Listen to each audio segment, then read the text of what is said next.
যে ঠাকুরে মু আজি পতিত হয়ে যাইছি, মুসলমান ঘরে বাহা হইকি মো জাতি নষ্ট হয়ে যাইছি, যে আপন জগতর নাথ, আপন সবু ধর্মর ঠাকুর, ଆପଣଙ୍କୁ ଦେଶ ବିଦେଶରୁ ବିଶ୍ୱ ବ୍ରହ୍ମାଣ୍ଡରୁ ଭକ୍ତ ଆସୁଛନ୍ତି ଦେଖିବା ପାଇଁ, କିନ୍ତୁ ଦେଖି ପାରୁନାହାନ୍ତି, ମନ ଦୁଃଖରେ ଫେରି ଯାଉଛନ୍ତି। ଆପଣଙ୍କୁ ଦର୍ଶନ ନ କଲେ ଗୋଟେ ଭକ୍ତର ମନ ଦୁଃଖ ହେଇଯିବ ପ୍ରଭୁ। ଆରେ ଆମେ ସବୁ କଣ ପାଇଁ ଯାଉଛେ ପୁରୀ?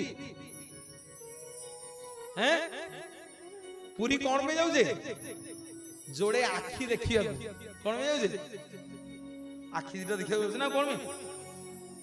ଆରେ ନୁହଁ ମା ମାନେ, ସେଇ ଦିଟା ଯାକ ଆଖିରେ କେମିତି ଆମ ଆଖି ମିଶିଯିବ।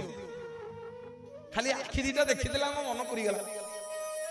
ପ୍ରଭୁ ତମ ଗୋଲିଆ ଗୋଲିଆ ଆଖିରେ ଆମକୁ ଟିକେ ଦେଖିଦିଅ।